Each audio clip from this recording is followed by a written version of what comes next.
지난 주간에 본 것은 다윗이 예루살렘 성을 정복하고 거기에 하나님의 법궤를 옮기는 그런 과정을 담은 내용들이었습니다. 그 과정에서 여호와 하나님을 향한, 여호와 하나님을 위하는, 하나님을 구하는 다윗의 마음을 엿볼 수가 있었습니다. 그 다윗의 마음을 보면서 어떻게 나도 저 다윗처럼 하나님을 구할 수 있을까 하는 강한 도전을 받았습니다. 그래서 오늘 여러분과 함께 그 말씀을 좀 나누려고 합니다. 자, 10절, 11절 말씀을 다시 한번 읽겠습니다. 10절, 11절입니다. 그의 성호를 자랑하라. 여호와를 구하는 자가 마음이 즐거울지로다. 여호와와 그의 능력을 구할지어다. 항상 그의 얼굴을 찾을지어다. 아멘. 법궤를 다윗성에 들여놓고 하나님께 감사의 예배를 드리면서 다윗이 오늘 우리에게 주는 말씀입니다. 그의 성호를 자랑하라. 여호와를 구하는 자마다 그 마음이 즐거울지어다. 여호와와 그의 능력을 구할지어다. 항상 그의 얼굴을 찾을지어다. 다윗은 하나님을 구하는 자였습니다. 다윗은 하나님을 구하는 것이 어떠한 것인지를 경험하여 아는 자였어요. 그러기에 그는 오늘 온 백성들에게 그리고 오늘 우리에게까지 말씀하는 거예요. 여호와 그의 얼굴을, 그의 능력을 구할지어다. 여호와를 구하는 자는 그 마음이 즐거울지어다. 하나님을 구하는 다윗의 마음이 가장 잘 드러난 것은요, 시편 27편입니다. 거기서 다윗 자기의 소원을 하나님께 하는, 하나님, 제가 하나님께 바른 한 가지 일이 있는데 그것이 뭐냐면 내가 여호와의 집에서 여호와의 아름다움을 앙망하면서 그 하나님의 성소에서 내가 하나님을 사모하는 바로 그것입니다. 자, 다른 무엇을 구하지 않았어요. 하나님, 내 이 자리를 지키게 해주세요. 사흘과 같이 그렇게 구하지 않았어요. 권력도 부도 명예도 아니었습니다. 하나님의 집에 살면서 하나님의 아름다움을 늘 바라보며 하나님을 사랑하고 하나님과 교제하는 것, 그것이 저의 유일한 소원입니다. 여러분, 이렇게 일평생 다윗은 하나님을 구하며 살아갔었어요. 그리고 왕이 되어서도 변함없이 하나님을 구하면서 살아갔죠. 그런데 한순간 그가 하나님을 구하는 데서 실패한 적이 있었어요. 바세바의 사건이죠. 그 일로 하나님과의 관계가 끊어진 채 근 1년을 지냅니다. 말할 수 없는 고통을 그가 그 하나님 없는 1년의 기간 동안 겪었어요. 그가 나중에 하나님 앞에 회개하면서 드린 기도가 무엇인지 아십니까? 하나님, 나를 주 앞에서 쫓아내지 마옵소서. 주의 성령을 내게서 거두지 마옵소서. 내 안에 정직한 영을 새롭게 하소서. 다른 것 구하지 않아요. 하나님, 주님과 나 쫓아내지 마소서. 내가 비록 죄인이지만 그런 하나님과의 이 관계, 다른 것 다 잃어버려도 좋지만 하나님, 주님만을 내가 잃어버리지 않게 내 안에서 성령을 거두지 마소서. 다윗은 정말 하나님을 구하는 자였습니다. 오늘 이 본문 속에서 하나님을 구한다는 것이 도대체 무엇인지 다윗은 우리에게 몸소 보여주고 있습니다. 자, 그것은 먼저 나의 마음을, 또 나의 마음 중심을 하나님께 드리는 것이다 라고 하는 것을 보여줍니다. 함께 따라하다. 심중을 주님께 드립니다. 자, 심중이 뭐예요? 마음의 중심. 내 마음의 중심을 주님께 드리는 것. 자, 그것이 바로 하나님을 구하는 거예요. 어제도 결혼식이 3시나 있었어요. 여러분, 결혼하는데, 두 남녀가 만나 결혼하는데 그 마음에 오직 누구만 있을까요? 신랑의 마음속에는 신부만 있고, 신부의 마음속엔 신랑만 있죠. 여러분, 그 마음 중심에 다른 여자, 다른 남자를 품고 결혼할 사람이 있을까요? 없을 거예요. 근데 옛날엔 그래 했어요. 왜냐하면 연애 결혼이 아니고 다 중매 결혼을 해가지고. 저희 어머님이 그러셨습니다. 저희 어머님이 당신 딴에는 좀 미인이셨어요. 그래서 시골에 사시는데 어느 날 서울에서 내려온 한 총각이 우리 어머님을 흠모했어요. 그 편지도 막 이렇게 통해서 막 들어오고. 자, 그런데 세상에 중매가 들어왔는데요. 저희 아버님하고 중매가 들어온 거예요. 중매쟁이가 중매를 했어요. 근데 아버님, 어머님이 누구랑 결혼하게 해요? 저희 아버지랑 결혼하게 하는 거예요. 이 마음속엔 딴 남자를 품고 저희 아버님과 결혼하는 거예요. 결혼 생활이 편할 리 있겠어요? 없겠어요? 결혼이 편할 리 없죠. 제 어린 시절 그렇게 힘겨웠던 이유가 아마 거기 있었거든요. 네. 요즘도 어머니 가끔 그때 그 총각 이야기를 하십니다. 네. 그럼에도 불구하고 그 품에서 저희 사남매가 이렇게 나고 이만큼 자란 거 보면 놀라운 하나님의 은혜고 기적입니다.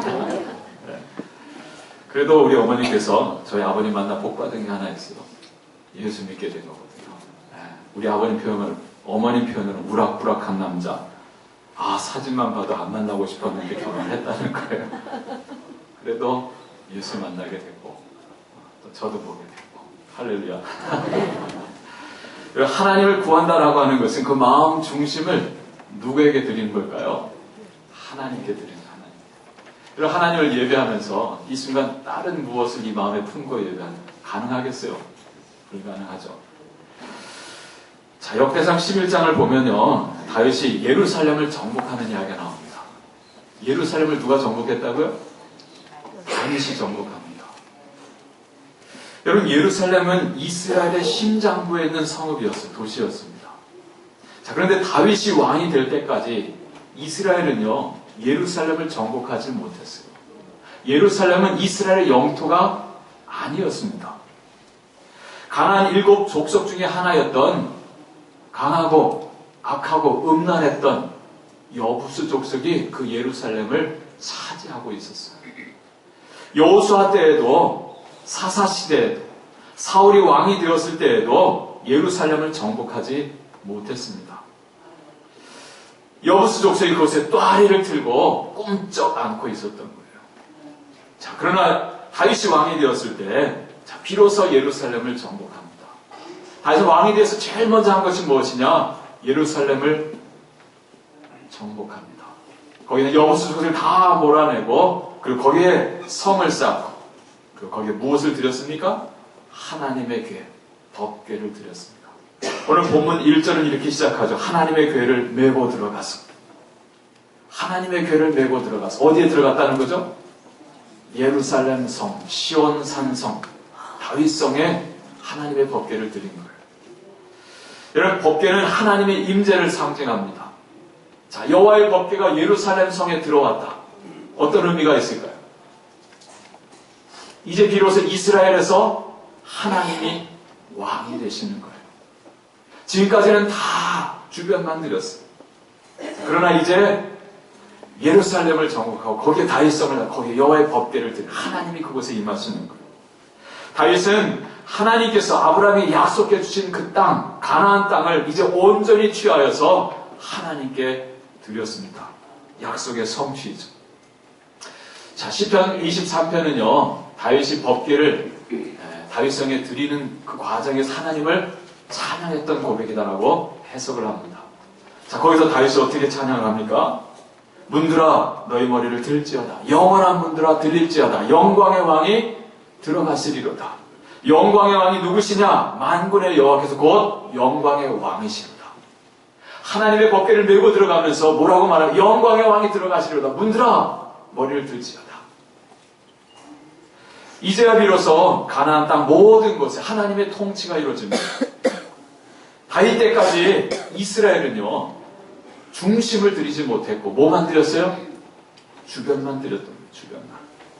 이것이 바로 다윗 이전의 사사시대의 삶이었고요, 사울 왕의 삶이었습니다. 사사시대는 어둠의 시대다 그러죠. 암흑기였다 그러죠. 사울 왕의 시대는 고통의 시대였습니다. 여러분, 왜 어둠의 시대, 왜 고통의 시대였을까요? 하나님께 뭘 못 드렸어요? 중심을 못 드렸어요. 주변만 드리고 살았던 거예요. 이렇게 중심을 드리지 못하는 신앙과 삶에는요, 기쁨이 없어요. 평화가 없습니다. 어둠과 고통뿐입니다. 자, 그러나 다윗이 왕이 되어서 비로소 그 중심을 정복하여 거기서 법궤를 드리고 그 예루살렘 하나님께 드렸습니다. 이로써 예루살렘은 비로소 예루살렘이 되었어요. 이스라엘은 비로소 참 이스라엘이 되었습니다. 여러분, 예루살렘 그 이름의 뜻이 무엇입니까? 평화의 성읍이라는 거예요. 우리말로 이르하면 성입니다. 도시입니다. 살렘 하면 뭐예요? 평화잖아요. 여러분, 예루살렘 될 수 있었던 것은요, 그곳에 하나님의 통치가 임했기 때문입니다. 여러분, 우리 마음 중심을 하나님께 드리고 그곳에 하나님이 임재하실 때 비로소 예루살렘은 예루살렘이 되고, 이스라엘은 참 이스라엘이 되고, 그리스도인은 참된 그리스도인이 되는 거예요. 우리가 우리의 마음 중심을 주님께 드리지 못할 때, 우리의 마음의 주변만 주님께 드릴 때, 우리는 그리스도의 모양은 나타낼 수 있어도 그리스도의 능력은 가질 수가 없는 것입니다. 오늘 여러분의 신앙과 삶은 어떻습니까? 여러분 마음 중심 예루살렘에는 누가 있습니까? 주님이십니까? 아니면 저 강하고 악하고 음란한 여부수 족속입니까? 바로 그 여러분 안에 있는 그 여부수 족속을 다 물리치시고 그 속에 하나님의 법궤, 여호와 하나님을 모시기를 축복합니다. 가정의 중심에도, 우리 광성의 중심에도, 지금 혼란한 가운데 이 나라의 중심에도 이곳 예루살렘에 하나님의 법궤가 임하고 하나님이 임재하시고 그 중심을 하나님께 드림으로 하나님의 평화가 임하는 복된 여러분 되시기를 주님의 이름으로 축원합니다. 자, 두 번째로 하나님을 구한다라고 하는 것은요, 그 하나님께 드리는 마음 그 중심에 무엇을 담는 걸까요? 하나님 그분의 말씀을 담는 거예요. 심는 것입니다. 함께 따라서 심중에 말씀을 담습니다. 심중에 말씀을 심습니다. 심중에 말씀을 새깁니다. 네, 그게 하나님을 구하는 거예요. 내 마음 중심을 하나님께 드리고 그 드린 나의 마음에 거룩하신 하나님의 말씀을 심고 담고 새기는 것. 여러분, 누군가를 사랑하면 그때부터 누가 보고 싶어져요? 사랑하는 사람의 얼굴이 보고 싶어지고. 무엇이 듣고 싶어집니까? 사랑하는 사람의 목소리가 듣고 싶어지죠. 아가서 2장에 보면은요, 바위 틈 낭떠러지 은밀한 곳에 있는 나의 비둘기야, 내가 네 얼굴을 보게 하라. 네 소리를 듣게 하라. 네 소리는 부드럽고 네 얼굴은 아름답구나. 나의 비둘기야 그래요. 네 얼굴을 보고 싶다. 네 부드러운 음성을 듣고 싶다. 이유가 뭐예요? 사랑하는 거예요. 사랑하면 보고 싶고 듣고 싶은 거예요. 우리가 하나님을 구하기에 그분께 내 마음을 다 드리고요. 내 마음 중심을 드리고 거기 하나님의 말씀을 담고 싶은 거예요. 자, 1절 말씀을 다시 한번 보겠습니다. 16장 1절입니다. 시작. 하나님의 궤를 메고 들어가서 다윗이 그것을 위하여 친 장막 가운데 두고 번제와 화목제를 하나님께 드리니라. 아멘. 하나님의 궤를 메고 들어가서 다윗이 그것을 위하여 친 장막 가운데 두고. 자, 무엇을 그 장막 가운데 두었다는 거예요? 무엇을요? 하나님의 궤, 하나님의 법궤. 여러분, 하나님의 법궤를 예루살렘에 모셨다라고 하는 두 가지 의미가 있습니다. 하나는 앞서 말씀드린 대로 하나님께 드리는 것. 하나님, 주님의 것입니다. 오셔서 주님의 처소 사무소 하고 예루살렘을 주님께 드리는 것. 자, 또 하나의 의미는 뭐냐면요, 말씀입니다. 이스라엘의 심장부인 예루살렘에 하나님의 말씀을 두는 거예요. 그건 무엇입니까? 이 나라를 통치하는데, 그리고 온 나라 백성들의 삶 한가운데 무엇을 두는 거예요?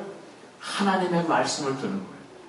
그래서 예루살렘을 정복하고 그곳에 법궤를 두기 위한 장막을 마련하고 그것도 한가운데, 그 장막 한가운데 이 법궤를 두었다라고 하는 것이죠. 여러분, 이 법궤 안에는 무엇이 들어있습니까? 여러분, 이 언약궤 안에 뭐가 들어있어요? 십계명이 기록된 두 돌비가 들어있잖아요. 오래전 모세가 출애굽 때 시내 산에서 40주야를 기도한 하나님께 받은, 하나님이 친히 새겨주신 그 십계명 두 돌판이 그 법궤 안에 담겨 있습니다. 그 법궤를, 그 율법 중에 율법인, 말씀 중에 말씀인 그 법궤를 이스라엘 심장부 안에 모셔두었다라고 하는 거예요. 곧 다윗은 온 나라 백성들과 함께 이 하나님의 말씀을 듣겠다라고 하는 것이죠. 여러분 시편 40편을 한번 펴보십시다. 자, 여기 무대로 이렇게 꽂아두시고 시편 40편 6절로 8절 같이 함께 읽습니다. 주께서 내 귀를 통하여 내게 들려주시기를 제사와 예물을 기뻐하지 아니하시며 번제와 속죄제를 요구하지 아니하신다 하십니다. 그때 내가 말하기를 내가 왔나이다. 나를 가리켜 기록한 것이 두루마리 책에 있나이다. 나의 하나님이여 내가 주의 뜻 행하기를 즐기오니 주의 법이 나의 심중에 있나이다 하였나이다. 아멘. 내가 주의 뜻 행하기를 즐기오니 주의 법이 어디에요? 나의 심중에 있나이다. 누구의 고백입니까? 다윗의 고백입니다. 다윗은요, 우리 하나님은 마음이 없는 번제, 중심이 없는 회개, 속죄제 원치 아니하심을 알았어요. 무엇을 통해서 알았을까요? 말씀을 통해서, 말씀을 통해서. 하나님이 무엇을 기뻐하시고 하나님이 우리에게 무엇을 요구하시는지는 이곳에 기록되어 있다라고 말해요. 그 이곳이 무엇이죠? 두루마리 책이라고 했습니다. 두루마리 책. 두루마리 책이 무엇일까요? 양피지 성경입니다. 옛날엔 양의 가죽에다 하나님 율법의 말씀을 필사해서 들고 다녔어요. 하나님이 무엇을 기뻐하시는지, 하나님이 나에게 무엇을 요구하시는지, 그래서 하나님께서 이 성경 속에 담아주셨다라고 합니다. 그런데 다윗이 그것을 어디에 두었다고요? 나의 심중에 두었다. 내 마음도 아닌 내 마음 어디에요? 내 마음 중심에 두었다라고 하는 거예요. 왜요? 왜 하나님의 말씀을 이 마음 중심에 두었을까요? 하나님께서 무엇을 원하시는지, 하나님께서 무엇을 기대하시는지, 기뻐하시는지 어디에 담겨 있어요? 그 말씀에 기록되어 있기에 그 말씀을 내 심중에 담아두었다라고 하는 것. 다윗은 어려서부터 이러한 말씀 훈련이 잘 된 사람이에요. 그냥 목동이었잖아요. 양을 치러 나갈 때 뭘 들고 나가요? 양피지 성경을 들고 나가는 거. 며칠을 걸려서 양을 치고 돌아오잖아요. 양피지 성경을 들고 나가서 양들을 뜯기면서 언덕 아래에서, 그늘 아래에서 양피지 성경을 펼쳐서 그 양의 양치기, 그 양피지 성경에 기록된 말씀을 읽는 거죠. 읍절, 묵상하는 거. 그래서 그 말씀을 다 어디로요? 내 마음속 중심에 심고 담는 새깁니다. 그리고 양을 이동시킬 때는 그 양을 몰면서 걸으면서 뭐 할까요? 여기 담아뒀던 말씀을 다시 암송하면서 묵상하면서 다시 새깁니다. 그 말씀이 그 마음판에 담아둔 새긴 그 말씀이요. 이후 다윗의 일평생 삶을 인도해주고 그를 지켜주었습니다. 수많은 기적들을 경험합니다. 나의 짧은 생을 다 헤아릴 수 없는 하나님의 깊고도 넓고도 높으신 그 섭리와 경륜들을 경험하게 되는 거예요. 나중에서야 이런 뜻이었구나 하는 것을 고백하게 되는 거죠. 자, 그것이 앞선 40편 1절로 3절의 말씀입니다. 자, 1절로 3절 같이 읽어볼까요? 내가 여호와를 기다렸더니 귀를 기울이사 나의 부르짖음을 들으셨도다. 나를 기가 막힐 웅덩이와 수렁에서 끌어올리시고 내 발을 반석 위에 두사 내 걸음을 견고하게 하셨도다. 새노래 곧 우리 하나님께 올린 찬송을 내 입에 두셨으니 많은 사람이 보고 두려워하여 여호와를 의지하리로다. 아멘. 여러분, 그 말씀을 붙들고 기도하면서 살았어요. 그런데도 기가 막힐 웅덩이에 던져지기도 하고요. 깊은 수렁에 빠질 때가 있었어요. 얼마나 기가 막혀요. 나는 왕을 위해 충성해, 나라를 위해서 충성해, 여호와 이름을 위해 충성했는데 세상에 내가 왕을 죽이고 왕이 되려고 한다고 나를 음모하면서 나를 죽이려 하네. 이 억울한 일이 어디 있어요? 기가 막힐 웅덩이, 깊은 수렁. 근데 거기서 누가 건져내줘요? 말씀. 장군, 사울을 죽이십시오. 왕이 되십시오. 그때 그는 무엇을 붙듭니까? 내 안에 욕망을 붙들지 않습니다. 말씀을 붙듭니다. 말씀. 그 말씀이 그로 하여금 그 모든 것을 벗어나게 극복하게 하는 그 깊은 수렁에서 끌어올려 주시고 기가 막힌 웅덩이에서 건져내 주시고 그의 발 반석에 두셔서 그의 걸음을 견고하게 붙들어 주셨다는 거죠. 그의 입술에 새 노래를 줍니다. 날마다 새롭게 경험하는 그 하나님을 노래하게 하는 것이죠. 그 노래가 5절에 나와 있어요. 함께 읽겠습니다. 5절 말씀 시작. 여호와 나의 하나님이여, 주께서 행하신 기적이 많고 우리를 향하신 주의 생각도 많아서 누구도 저와 견딜 수가 없나이다. 내가 널리 알려 말하고자 하나 너무 많아서 그 수를 셀 수도 없나이다. 할렐루야. 말씀을 여기 담아두고 그 말씀을 붙들고 살아가는데요, 놀라운 어마어마한 기적들을 경험하는 거예요. 그리고 그때는 알 수 없었지만 그러나 뒤늦게 살펴보니 그건 하나님의 놀라운 섭리였음을 고백하게 하는 것들이 셀 수 없이 많았다는 거죠. 이것이 다윗이요, 사울을 피해서 도망 다니던 그 10수년의 삶을 통해서 그걸 경험하여 알게 된 거예요. 말씀의 역사죠. 주의 말씀이 내 발에 등여 내 길에 비치니라, 그것을 삶 속에 체득한 거예요. 이것을 경험하여 아는 다윗은 이제 왕이 되어서 어떻게 합니까? 그 중심 예루살렘을 정복하여 하나님께 드리고, 그리고 그것에 무엇을 모셔드립니까? 하나님의 말씀, 율법 중에 율법, 하나님의 법궤를 거기에 모신 거예요. 무엇을 위함일까요? 나 홀로 하나님의 말씀을 들을 것이 아니라 온 나라 백성들과 함께 하나님의 말씀을 듣기 위함이었습니다. 여러분, 이것이 바로 하나님을 구하는 거예요. 성도들, 하나님을 구하는 자 되길 바라십니까? 여러분의 마음 중심을 주님께 드리시길 바랍니다. 그리고 그 드린 주님께 드린 그 마음, 그것에 하나님 아버지의 말씀, 그 말씀을 심으시고 담으시고 새기시기를 축복합니다. 자, 세 번째로요. 자, 하나님을 구하는 자는 그 마음을 가지고, 하나님의 말씀이 담긴 그 마음을 가지고 뭘 할까요? 섬기는 자가 됩니다. 함께 따라서 마음을 다하여 섬깁니다. 하나님의 말씀이 담긴, 하나님께 드린 그 마음을 가지고 섬기며 사는 거예요. 자, 누구를 섬길까요? 제일 먼저 누구를 섬기고 싶으세요? 하나님 섬겨야 되지 않겠어요? 그 섬김이 무엇으로 표현될까요? 예배로 표현됩니다. 힘을 다해, 마음을 다해 드리는 예배로 하나님을 향한 나의 마음, 섬김이 표현되는 거예요. 자, 1절 말씀을 다시 한번 읽어보겠습니다. 1절 말씀. 16장, 역대상으로 건너가세요. 다시. 16장 1절 같이 읽습니다. 하나님의 기대를 내고 들어가서 다윗이 그것을 위하여 친 장막 가운데 두고 번제와 화목제를 하나님께 드리니라. 아멘. 하나님께 뭘 드렸다고요? 번제와 화목제. 이게 뭐예요? 예배죠, 예배. 하나님께 예배를 드린 거예요. 자, 법궤를 다 드려놓고 예배를 드렸는데요, 앞선 15장을 보면요, 다윗은 법궤를 옮겨오는 그 출발부터 하나님을 예배했어요. 여러분, 일이 있기 3개월 전에 다윗이 그때 하나님의 법궤를 옮기려고 했었어요. 근데 그때 어떤 일이 벌어졌습니까? 그 법궤를 옮긴 일을 감당했던 레위인 우사가 옮기는 과정이 어떻게 돼요? 하나님의 진노를 사서 즉사합니다. 자, 하나님의 법궤를 뭘로 이동하려고 했어요? 수레에 씌워서 옮기려요. 수레.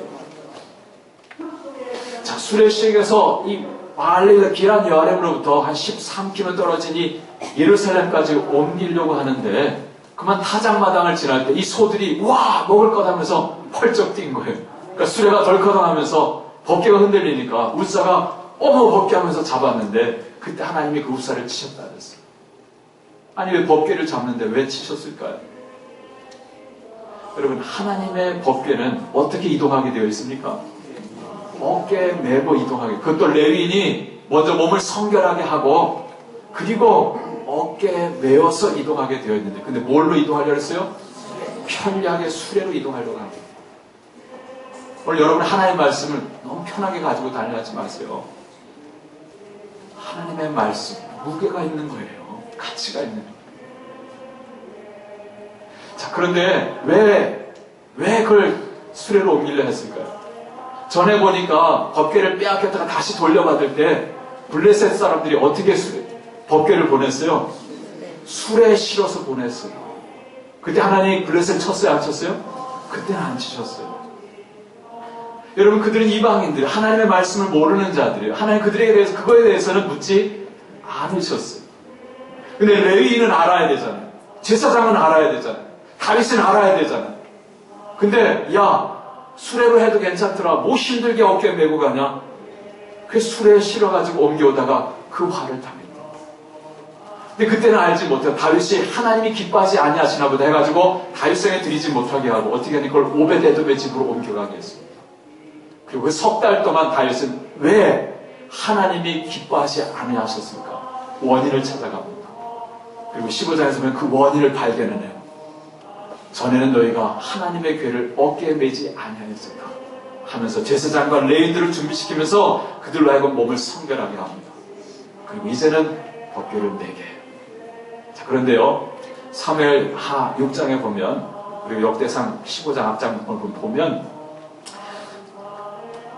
오베데돔의 집에서 법궤를 메고 나올 때 6걸음을 하고서는 하나님 앞에 감사의 제사를 드렸다. 역대상 15장에 보면 송아지 7마리, 순양 7마리를 잡아가 하나님 앞에 예배를 드려요. 감사 예배를 드려요. 왜 감사 예배를 드렸을까요? 하나님께서 6걸음 하는데 쳤어요, 안 치셨어요? 안 치셨어요. 아, 이제 하나님이 우리 나를 받으시는구나. 하나님 기뻐하시는구나 하면서 6걸음을 걸어보고 나서 하나님 앞에 감사의 제사를 드렸어요. 근데 거기 성경에 보면 그 감사의 제사들이 바로 그 다음 절에 그때 다윗이 여호와 앞에서 힘을 다하여 춤을 추었고 그랬어요. 하나님 앞에 예배를 드리는데 어떻게 했다고요? 춤을 추는데 어떻게 해요? 힘을 다하여 춤을 추었어요. 예배했다. 근데 오늘 본 16장 바로 앞선 15장 끝에 보면요, 그가 이 법궤를 예루살렘 성에 드릴 때까지 뭐 하고 있어요? 춤을 추고 있어요. 그러니까 법궤가 이동해오는 그 내내 동안에 다윗은 뭐 하고 있는 거예요? 기뻐서 춤추고 있는 거예요. 또 어떻게 해요? 힘을 다하여서 레위인들 찬양대를 조직해서 찬양하면서 이동하게 했습니다. 자, 그런데 그것을 보고 누구는 업신 여겼어요? 다윗의 아내인 미갈은 궁궐에서 창문을 내다보고 다윗을 업신 여겼어요. 공동 번역에 보면요, 미갈이 이렇게 다윗에게 꾸중을 합니다. 오늘 이스라엘의 임금으로서 채통이 참 볼만하시더군요. 건달처럼 신하들의 여편네들 보는 앞에서 몸을 온통 드러내시다. 아, 다윗이 이렇게 남편을 팍 밟았다. 그때 다윗이 뭐라고 대답한지 아십니까? 이는 여호와 앞에서 한 것이니라. 이는 여호와 앞에서 한 것이니라. 그가 내 아버지와 그의 온 집을 버리시고 나를 택하사 나를 여호와의 백성 이스라엘의 주권자로 삼으셨으니 내가 여호와 앞에서 뛰놀리라 그래. 사람 앞에서 춤춘 게 아니야. 난 신하들 여편네들 보는 앞에서 춤춘 게 아니야. 누구 앞에서 했다고요? 하나님 앞에서 기뻐서 나는 예배하고 춤춘 거야. 바지춤이 내려가는데 나 몰랐어. 너무 기뻐서 난 춤을 추고 여호와 앞에서 뛰놀리라. 여러분, 우리가 사람 앞에서 예배하고 있지 않습니까? 그렇기 때문에 우리가 예배하면서 근엄하게 거만 떨지 않습니까? 하나님 앞에서 예배하는 거예요. 하나님 우리 아버지시잖아요. 우리 하나님의 어린 자녀들이고 말이죠. 뭐 하나님 앞에서 뭐 내세울 거 있어. 기쁘잖아요. 감사하죠. 기뻐 춤추면서 하나님을 예배했다. 더구나 하나님께 내게 베푸신 은혜를 생각하니 나 같은 목동을 작은 자를 이스라엘의 왕으로 주권자로 삼으셨으니 내가 어찌 가만히 있을 수 있으려. 내가 여호와 앞에서 뛰놀리라. 그리고 그가 그 법궤를 이제 다윗성에 옮겨놓고 마친 뒤에 그 다음에 뭐 했다고요? 또 예배를 드려요. 번제와 화목제를 드렸다. 여러분, 화목제라고 하는 감사 예배를 말합니다. 여러분, 이어지는 7절부터 36절까지 그 긴 내용은요, 그때 하나님 앞에 감사 예배를 드리며 다윗이 하나님 앞에 벅차오르는 감격 속에 터져서 외친 찬양의 내용이에요. 고백입니다. 봇물 터지듯이 찬양하고 예배하고 있어요. 여러분, 23절 이해해 보세요.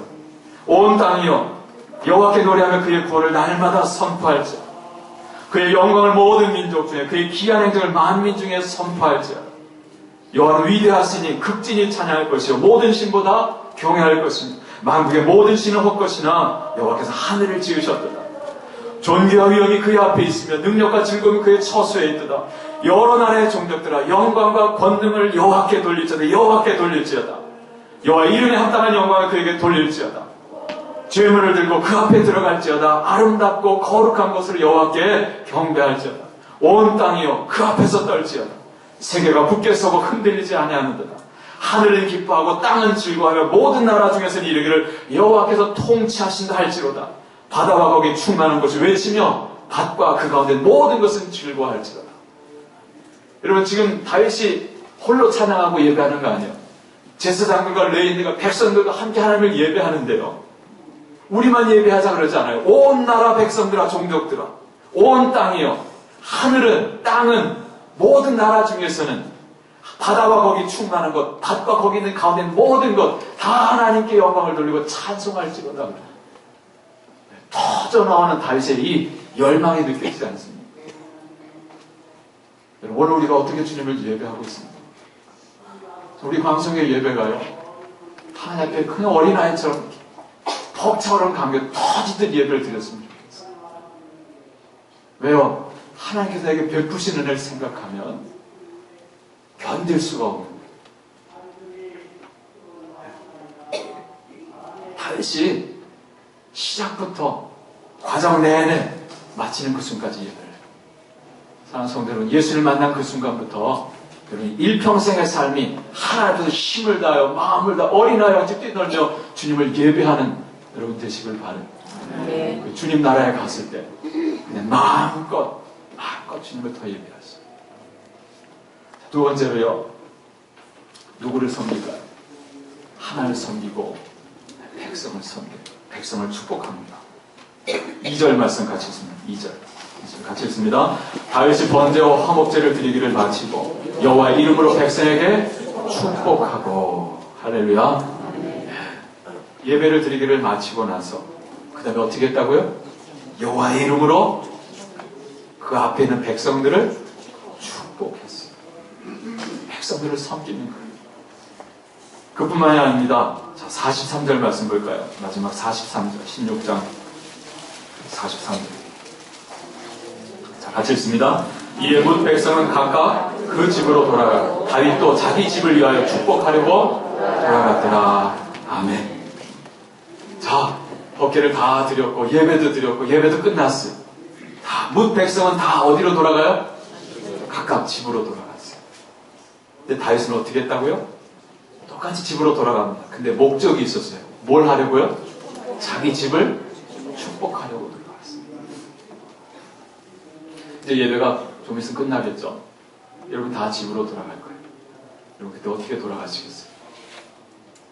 여기 뭇 백성들처럼 그냥 집으로 돌아가시겠습니까? 아니면 다윗처럼 내 집에 있는 식구들 축복하기 위해서 돌아가시겠어요? 백성들은 그냥 집으로 평범한 일상의 삶으로 돌아갑니다. 그러나 하나님을 구하는 자 다윗은 달랐어요. 이 받은 은혜, 이 감격, 이 기쁨 나누기 위해서 돌아갑니다. 그래서 전하기 위해서 돌아갑니다. 축복하며 돌아갑니다. 이것이 하나님을 구하는 자의 모습이에요. 온 마음을 다해서 전심을 하나님을 구하는 자. 그의 입에서는 사람을 죽이는 저주의 말이 나오지 않습니다. 그의 입에서는 사람을 살리는 축복의 말이 나옵니다. 여러분 내 마음을 다하여서 하나님을 높여보세요. 내 마음을 채우시는 은혜 안에서 내게서 건들면 저주가 아니라 뭐가 나와요? 축복의 말이다. 주차장에 가서 누가 내 차를 딱 긁었어도 그 순간 내 안에 밀려오는 은혜가 축복의 말입니다. 누굴 구하는 거예요? 하나님입니다. 자, 마지막 세 번째로 나눕니다. 백성들과 즐겁게 나눠요. 자, 3절 말씀 같이 읽습니다. 3절 말씀. 시작. 이스라엘 무리 중 남녀를 막론하고 각 사람에게 떡 한 덩이와 야자 열매로 만든 과자와 건포도로 만든 과자 하나씩을 나누어 주었더라. 참여한 모든 백성들에게 남녀 무론하고 다 골고루 하나씩 다 나눠줬어요. 누가요? 다윗이. 하나님을 구하는 자는요, 움켜쥐며 살지 않습니다. 손을 펴서 베풀고 나누며 살아갑니다. 욕망의 사람으로 여기만 세상 것을 채우려고 살지 않아요. 이걸 나누면서 살아갑니다. 섬김의 삶이죠. 여러분, 이 모든 것이 어떻게 가능할까요? 어떻게 하나님을 이렇게 힘을 다해 예배하고, 어떻게 이렇게 축복하고, 어떻게 이렇게 내게 있는 것을 나눌 수 있을까요? 10절에 있는 말씀입니다. 여호와를 구하는 자마다 마음이 즐거워집니다. 하나님을 구하는 삶, 그것이 힘인 거예요. 하나님을 구하는 자, 그 마음이 즐거울지로다. 그 마음이, 그 즐거움이 이 모든 것을 가능하게 하는 거예요. 여호와는 나의 목자신, 내게 부족함이 없으리로다.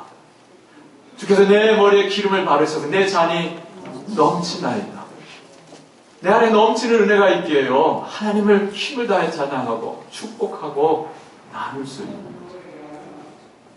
즐거움으로 하는 거예요. 억지로 하는 게 아니고, 무엇을 기대하고 하는 게 아니에요. 받은 은혜가 이미 너무 크기 때문에 하는 거예요. 여러분, 유치부에 다니는 한 여자아이가 어느 날 교회 학교를 다녀왔어요. 근데 이 아이가 유치원 아이예요. 교회 갔다 오다니면 갑자기 막 저울에 올라가는 거예요. 뭘 재요? 몸무게 재는 거예요. 엄마가 그 아이에게 묻습니다. 야, 애야, 너 어제도 몸무게를 재더니 오늘도 또 재냐? 그랬더니 이 아이가 말합니다. 엄마, 오늘 아침 교회 가서 제가 예수님께 제 마음을 드렸어요. 그래서 제가 몸무게가 얼마나 줄었는지 좀 알아보려고요. 그런데 엄마, 몸무게가 어제랑 똑같네요. 여러분, 몸무게는 같을 수 있어요.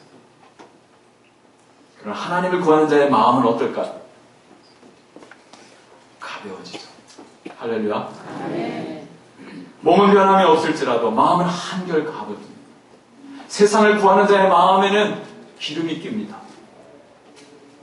그래서 무겁습니다. 탁해집니다. 병듭니다. 그러나 하나님을 구하는 자의 마음은 맑습니다. 깨끗합니다. 가볍습니다. 시편 119편 70편에 70절에 성경 말씀합니다. 그들의 마음은 살쪄서 기름덩이 같으나 나는 주의 법을 즐거워하나이다. 그들의 마음은 살쪄서 기름덩이 같으나 나는 주의 법을 즐거워하나이다. 오늘 여러분의 마음은 어떻습니까? 기도하겠습니다. 하나님, 우리 마음속